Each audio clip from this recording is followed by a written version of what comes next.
Wah, wah, wah. Ronald Koeman ikut bicara dan sampai minta maaf. Blunder Patrick Kluivert bikin malu kualitas orang Belanda. Pemain timnas Indonesia harus bangkit lawan Irak. Ingat, kesempatan hanya tinggal satu kali. Habiskan tenaga dan pikiranmu, saya yakin kalian bisa. Jika perlu, buatlah skema mengikuti pelatih dulu Shin Tae-yong. Jika masih ada salahnya Patrick Kluivert mengisi posisi pemain. Lakukan hal yang menurut kalian benar. Benarkah bisa terjadi perubahan? Simak selengkapnya penuturan Ronald Koeman tentang masalah dan acuan timnas Indonesia jelang lawan Irak. Marahnya netizen sama dengan marah saya sebenarnya. Marcelino Ferdinand buka suara, dulu saya cetak 2 gol lawan Arab Saudi, sekarang timnas seakan tak punya arah. Tidak ada pelatih setulus Shin Tae-yong, percayalah. Benarkah ini? Simak penuturan lengkap Marcelino tentang peluang hidup mati Indonesia selanjutnya lawan Irak.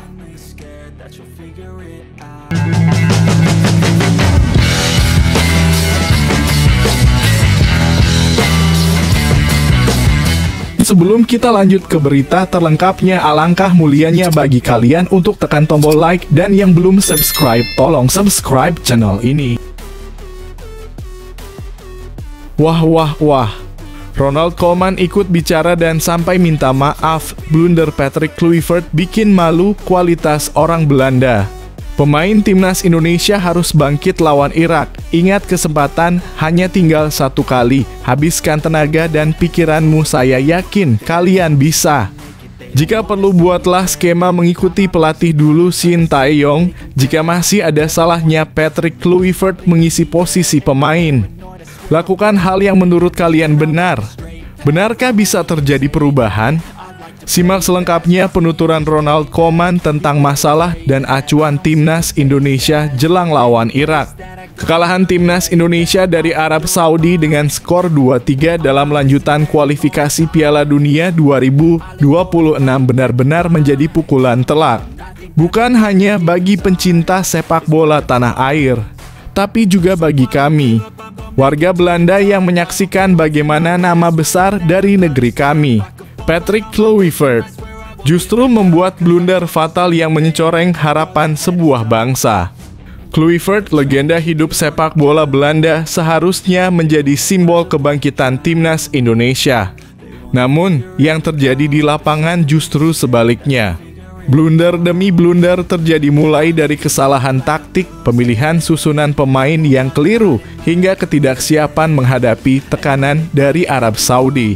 Salah satu kesalahan paling mencolok adalah keputusan menempatkan Yacob Sayuri di posisi bek kanan yang kemudian menjadi titik lemah dan dimanfaatkan habis-habisan oleh lawan. Hasilnya, Indonesia yang sempat unggul justru tak mampu mempertahankan keunggulan dan harus pulang tanpa poin. Sebagai sesama warga Belanda, saya tidak bisa menutupi rasa malu menyaksikan apa yang dilakukan oleh Kluivert. Apa yang terjadi adalah kegagalan total dari sisi kepelatihan. Ia datang dengan nama besar, tapi seolah lupa bahwa membangun timnas bukan hanya soal reputasi, melainkan soal komitmen, pemahaman terhadap karakter pemain, dan ketepatan dalam mengambil keputusan di tengah tekanan. Kekecewaan ini bahkan konon sampai membuat Ronald Koeman, pelatih timnas Belanda saat ini, ikut bereaksi. Meski belum ada pernyataan resmi dari Koeman, sumber internal menyebutkan bahwa ia sangat terkejut dengan performa buruk Kluivert dan turut menyampaikan rasa simpati kepada Indonesia. Di kalangan internal sepak bola Belanda, ini menjadi pembicaraan hangat bagaimana bisa seorang Kluivert yang pernah menjadi simbol kejayaan Belanda justru gagal total dalam menangani tim nasional negara lain. Bahkan Menteri Luar Negeri Belanda, David Van Wel, turut angkat bicara.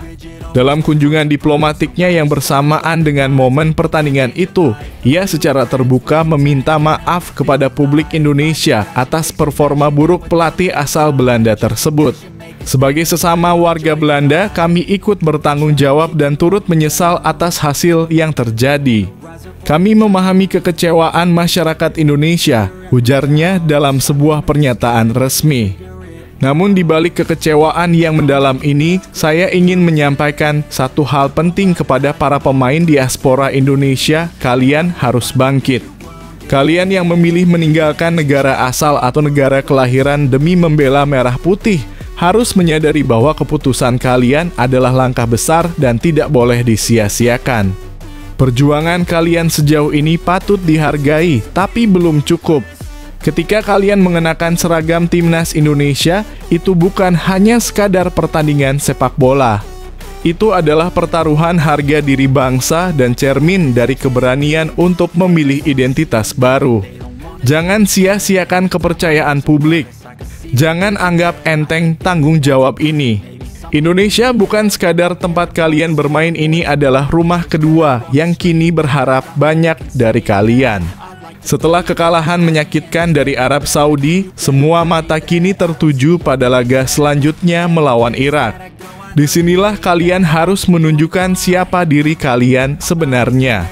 Kalian harus berbuat lebih, bermain lebih keras, lebih cerdas, lebih terorganisir. Tunjukkan bahwa kalian layak mengenakan Garuda di dada. Bukan hanya sebagai pemain diaspora, tapi sebagai anak bangsa yang bersatu dalam semangat membela merah putih. Jangan hanya bermain aman, bermainlah dengan keberanian. Jadikan pertandingan melawan Irak sebagai ajang pembuktian bahwa kekalahan kemarin adalah momen pembelajaran, bukan akhir dari segalanya. Untuk para pendukung Timnas Indonesia, saya tahu kekecewaan ini menyakitkan. Saya pun merasakannya. Namun sekarang bukan waktunya saling menyalahkan. Kita semua baik di Belanda, di Indonesia, maupun dimanapun pendukung Timnas berada harus bersatu memberikan dukungan penuh. Kekecewaan harus diubah menjadi semangat. Kegagalan harus ditebus dengan perjuangan. Kami mohon maaf atas blunder yang dilakukan Kluivert. Kami malu dan kami ikut menanggung beban emosional dari kegagalan ini. Tapi percayalah, Indonesia masih punya peluang. Masih ada waktu. Masih ada pertandingan. Dan selama peluit belum dibunyikan, Garuda masih bisa terbang. Kini saatnya para pemain, pelatih, dan semua elemen tim bangkit.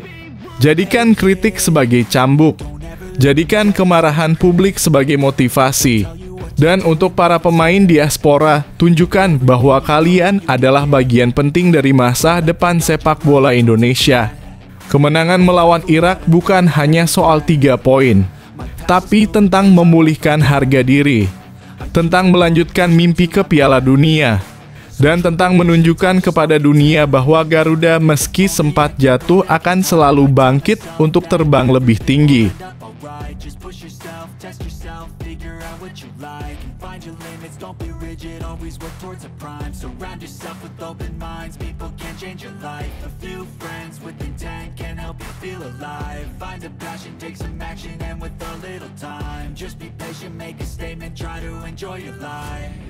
They'll try to kick you while you're down. They wanna rise up while you drown. They wanna fill your head with doubt. They're silently. Marahnya netizen sama dengan marah saya sebenarnya. Marcelino Ferdinand buka suara, dulu saya cetak 2 gol lawan Arab Saudi, sekarang Timnas seakan tak punya arah. Tidak ada pelatih setulus Sintayong, percayalah. Benarkah ini? Simak penuturan lengkap Marcelino tentang peluang hidup mati Indonesia selanjutnya lawan Irak. Kekalahan Timnas Indonesia dari Arab Saudi dalam lanjutan kualifikasi Piala Dunia 2026 dengan skor 2-3 menjadi tamparan keras yang menyakitkan. Bukan hanya bagi para penggemar sepak bola tanah air, tetapi juga bagi para pemain yang pernah merasakan manisnya kemenangan atas tim yang sama. Salah satunya adalah Marcelino Ferdinand yang akhirnya buka suara dengan pernyataan mengejutkan dan penuh emosi atas kekalahan tragis tersebut. Marcelino tidak hanya memberikan komentar biasa. Sebagai pemain yang pernah menjadi penentu kemenangan dalam laga melawan Arab Saudi di masa kepelatihan sebelumnya, ia merasa hancur melihat penampilan terbaru Timnas. Dalam pernyataannya yang disampaikan kepada media dan fans lewat media sosial, Marcelino menyoroti bahwa kekalahan ini seharusnya tidak terjadi, terutama jika strategi dan pemahaman pelatih berjalan sebagaimana mestinya. Saya sedih, sangat sedih, mengingat perjuangan kita sampai fase ini tidak mudah. Kita bangun fondasi bertahun-tahun, tapi sekarang semuanya seperti dibongkar dalam satu malam, tulis Marcelino. Lebih mengejutkan lagi, Marcelino mengungkap bahwa pada pertemuan sebelumnya melawan Arab Saudi, ia berhasil mencetak 2 gol penting yang membawa kemenangan untuk Indonesia. Momen itu menurutnya adalah bukti bahwa timnas Indonesia bisa bersaing dan mengalahkan negara-negara kuat asal ditangani dengan pendekatan yang tepat. Saat saya cetak 2 gol ke gawang mereka sebelumnya, kami bermain penuh disiplin dan percaya diri. Ada kejelasan taktik, ada chemistry. Tapi sekarang saya tidak melihat itu. Yang saya lihat hanya kebingungan, lanjutnya. Pernyataan Marcelino ini secara tidak langsung menjadi kritik keras terhadap pelatih baru, Patrick Kluivert, yang kini mulai diragukan kapasitasnya oleh publik dan juga oleh para pemain sendiri. Bahkan Marcelino tanpa ragu menyebut bahwa di tangan Kluivert, timnas seperti kehilangan arah. Maaf, saya harus jujur. Saya tidak tahu apa yang sedang dia latih. Permainan kita tidak jelas. Formasi berubah tapi tidak berjalan. Pemain ditempatkan di posisi aneh. Hasilnya ya seperti kemarin, buruk dan berantakan. Ucapan ini sangat kontras bila dibandingkan dengan era kepelatihan Shin Tae-yong, pelatih asal Korea Selatan yang membangun timnas dari nol. Di tangan Shin, timnas Indonesia berhasil mencetak sejarah dengan menembus babak demi babak dengan kerja keras dan identitas permainan yang jelas. Bagi Marcelino, kehilangan Shin bukan hanya kehilangan seorang pelatih, tapi juga kehilangan arah pembangunan tim secara menyeluruh. Kalau boleh jujur, saya tidak yakin timnas akan bisa sebagus era Coach Shin Tae-yong. Dia tahu apa yang dia lakukan. Dia tahu siapa pemainnya. Dan yang terpenting, dia tahu bagaimana caranya membuat pemain berkembang. Pernyataan ini bukan sekadar kekecewaan pribadi, melainkan kegelisahan dari seorang pemain yang tahu betapa besar potensi timnas Indonesia.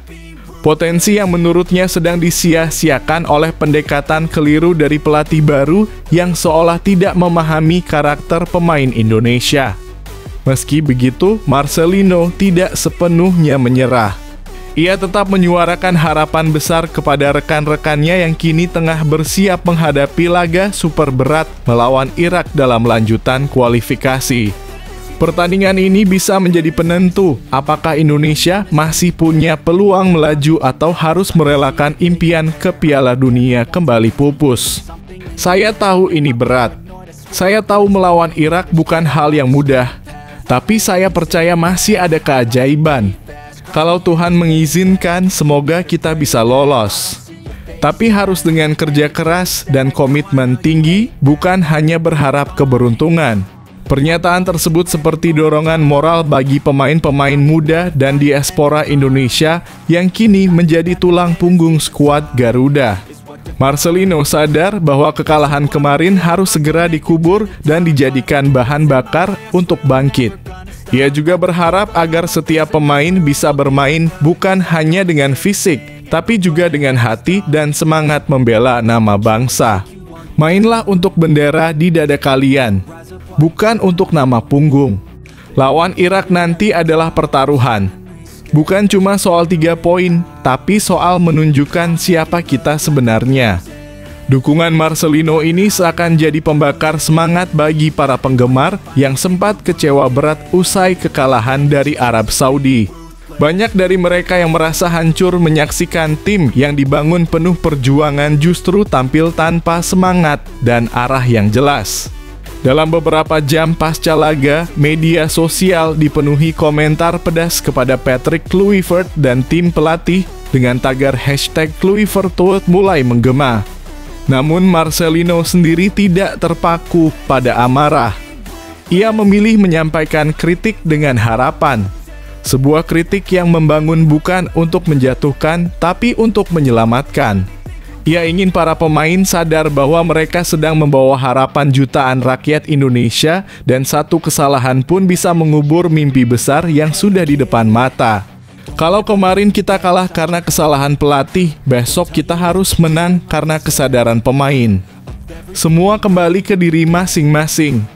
Apakah kalian mau pulang dengan kepala tertunduk atau mencetak sejarah? Catatan artikel ini adalah interpretasi imajinatif dan tidak mencerminkan pernyataan asli dari Marcelino Ferdinand. Demi harapan kami, timnas Indonesia bisa ditangani lebih baik dan bisa lolos ke Piala Dunia.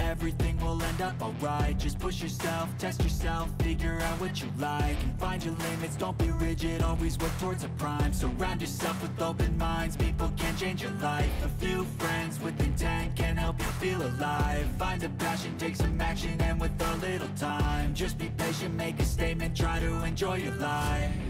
They'll try to kick you while you're down. They wanna rise up while you drown. Kalah dari Arab Saudi, ini pesan Erick Thohir untuk timnas Indonesia. Menteri Pemuda dan Olahraga Menpora RI dan Ketua PSSI Erick Thohir menyampaikan pesan kepada timnas Indonesia setelah dikalahkan oleh Arab Saudi dengan skor 3-2.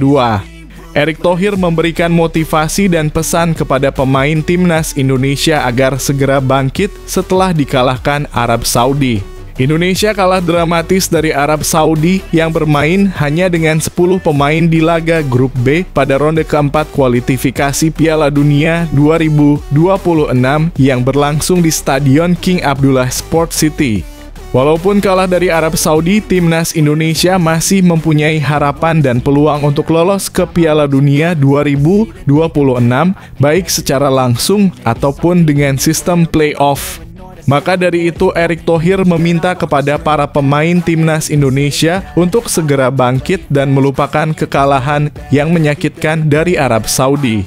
Lewat unggahan di akun Instagram resmi Erick Thohir, Ketua PSSI tersebut mengakui kalau Arab Saudi jauh lebih unggul daripada Indonesia di pertandingan kemarin. Walaupun mendapatkan hasil yang tidak diinginkan, timnas Indonesia sudah berjuang dengan sekuat tenaga dan memberikan yang terbaik. Erick Thohir meminta kepada para pemain untuk bisa segera bangkit dan fokus pada pertandingan melawan Irak. Kekalahan dari Arab Saudi membuat Indonesia berada di posisi buncit pada klasemen grup B dengan poin 0 dari 1 pertandingan yang dijalani. Arab Saudi yang berhasil menang kini berhasil memimpin klasemen grup B dengan perolehan 3 poin dari 1 laga yang sudah dijalani. Saat melawan Arab Saudi, timnas Indonesia justru berhasil memimpin 1-0 pada menit ke-11 lewat gol penalti yang dibuat oleh Kevin Dix. Setelah kebobolan di menit awal, tim Arab Saudi langsung bermain cepat dengan meningkatkan intensitas serangan ke pertahanan Indonesia. Dengan serangan tersebut, Arab Saudi berhasil menjebol gawang Indonesia pada menit ke-17 lewat tendangan Saleh Abu Al-Samad. Di menit ke-31, pemain Arab Saudi Faraz Albrikan mencetak gol lewat kotak penalti setelah ditarik oleh pemain Indonesia, Yakob Sayuri. Gol tersebut membuat Arab Saudi unggul 2-1 di babak pertama dan membuat timnas harus berjuang ekstra di babak kedua untuk membalikan keadaan. Di babak kedua, Arab Saudi kembali menambah keunggulan pada menit ke-62 lewat gol Faraz Albrikan dan membawa keunggulan 3-1. Indonesia berhasil menyusul lewat gol di menit ke-86 lewat tendangan penalti yang dilakukan kembali oleh Kevin Dix. Dengan hasil 3-2, Indonesia harus berjuang ekstra saat menghadapi Irak yang akan digelar pada hari Sabtu, 11 Oktober 2025 waktu setempat atau 12 Oktober 2025 dini hari waktu Indonesia Barat.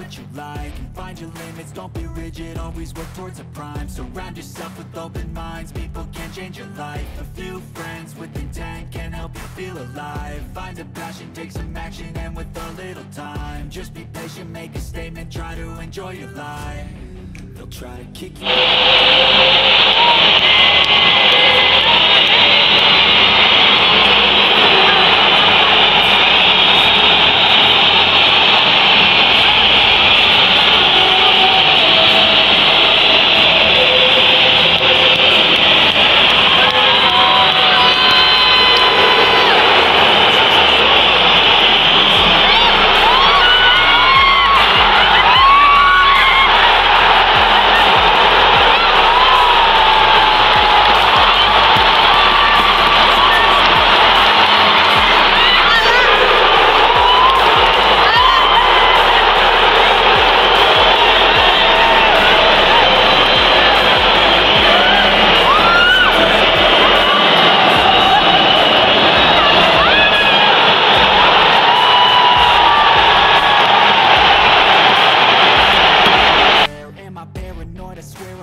Dedikasi tinggi. Florian Wirtz tambah jam latihan di timnas Jerman demi bangkit di Liverpool. Florian Wirtz menunjukkan komitmen luar biasa demi memperbaiki performanya di Liverpool. Setelah awal musim yang sulit tanpa gol maupun assist dalam 7 laga, Wirtz memanfaatkan jeda internasional bersama timnas Jerman untuk meningkatkan kualitasnya.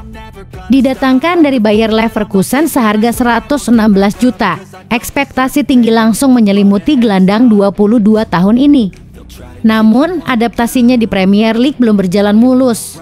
Bahkan, ia sempat duduk di bangku cadangan saat Liverpool dikalahkan Chelsea. Menurut laporan BILD, Wirtz menambah porsi latihan setelah sesi resmi usai, fokus pada penyelesaian akhir. Rekannya di timnas, David Raum, memuji etos kerja sang pemain. Dia pekerja keras dan tahu kualitasnya. Kami di timnas membangun kembali rasa percaya dirinya, ujar Raum. 2 laga kualifikasi melawan Luxembourg dan Irlandia Utara jadi momen penting bagi Wirtz untuk membuktikan diri baik untuk Jerman maupun Liverpool. Mampukah Florian Wirtz menjawab tekanan dan ekspektasi besar di Premier League? Apakah ia akan bersinar di laga kontra Manchester United nanti? Tulis pendapatmu di kolom komentar.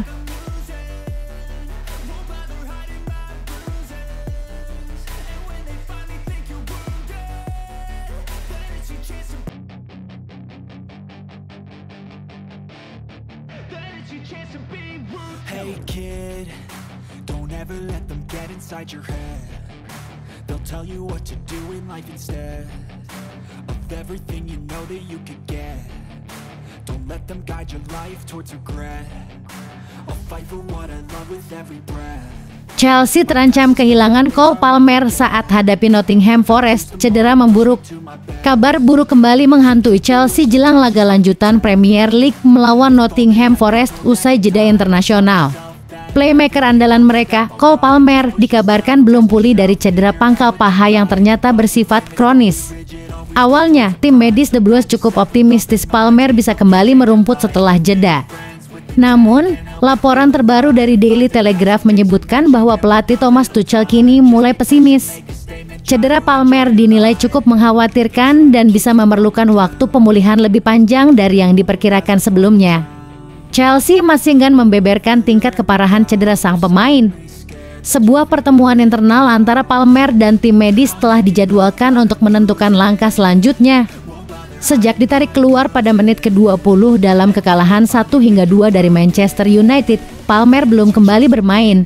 Cedera tersebut bahkan dikabarkan kambuh hanya 3 hari setelah ia tampil sebagai starter saat Chelsea kalah dari Bayern Munich di Liga Champions. Pelatih Enzo Maresca juga mengonfirmasi belum ada perkembangan positif. Kami akan menilai kondisinya minggu ini, ujar Maresca. Menurut kamu, seberapa besar pengaruh absennya Palmer terhadap performa Chelsea? Yuk, tulis komentarmu di bawah.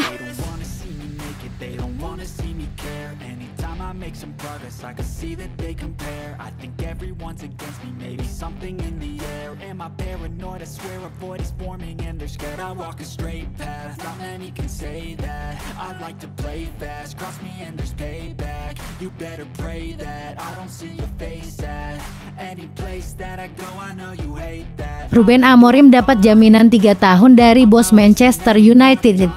Tekanan yang menghimpit Ruben Amorim di Manchester United mulai mereda. Pasalnya, Sir Jim Ratcliffe, pemilik minoritas klub, menegaskan bahwa pelatih asal Portugal ini akan diberi waktu 3 tahun untuk membuktikan kapasitasnya di Old Trafford. Pernyataan ini datang di tengah performa buruk Setan Merah yang hanya menempati posisi ke-10 klasemen usai 7 laga Premier League, melanjutkan tren negatif musim lalu yang berakhir di posisi ke-15 dan kekalahan dari Tottenham di final Liga Eropa. Dalam wawancara dengan The Business Podcast, Ratcliffe menegaskan membangun kembali klub sebesar United butuh waktu. Ruben perlu menunjukkan bahwa dia pelatih hebat dalam 3 tahun. Perubahan tidak terjadi seperti menyalakan lampu, katanya.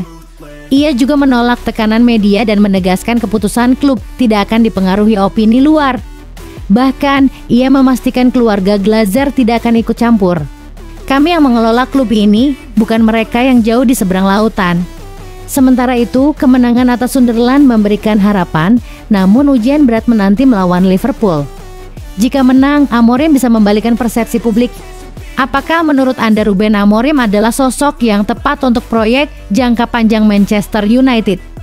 Tulis pendapatmu di kolom komentar.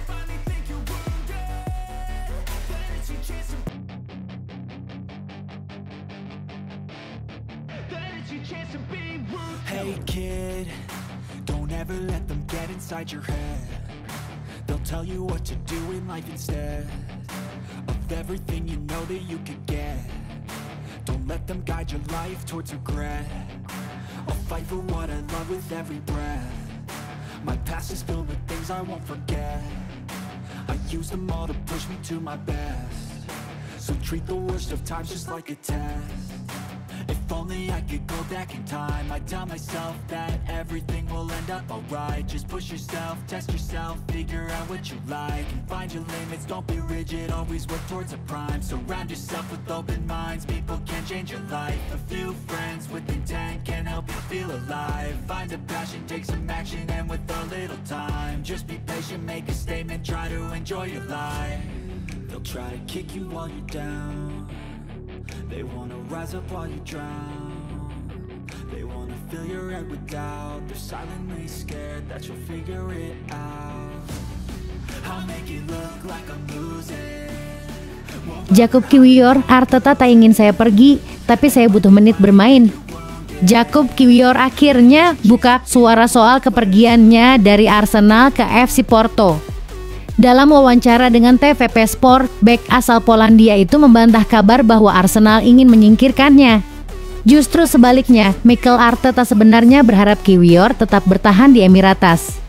Saya tertawa membaca kabar bahwa klub ingin saya pergi. Padahal mereka menghargai saya, bahkan Arteta tidak ingin saya ke Portugal, ungkap Kiwior. Namun, pemain 23 tahun itu menegaskan bahwa keputusannya murni karena ingin bermain reguler. Dengan William Saliba dan Gabriel Magalhaes yang tampil solid di jantung pertahanan, peluang Kiwior bermain sangat terbatas. Saya ingin berkembang. Saya bicara langsung dengan Arteta, menjelaskan situasi saya. Dia memahami dan bahkan berterima kasih atas profesionalisme saya, tambahnya. FC Porto berperan besar dalam transfer ini. Mereka menunjukkan keseriusan hingga akhirnya Arsenal menyetujui peminjaman. Porto menelepon setiap hari. Saya merasa yakin dan kehadiran Jan Bednarek jadi nilai tambah, kata Kiwior. Menurut kamu, apakah keputusan Kiwior tepat? Akankah ia kembali dan bersinar di Arsenal musim depan? Yuk, tulis pendapatmu di kolom komentar.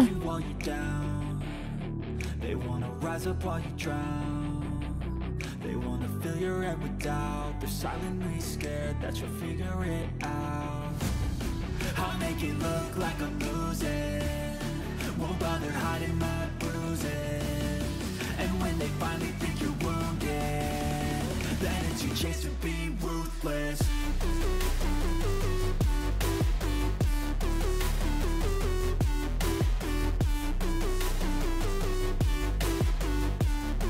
Then it's your chance to be ruthless.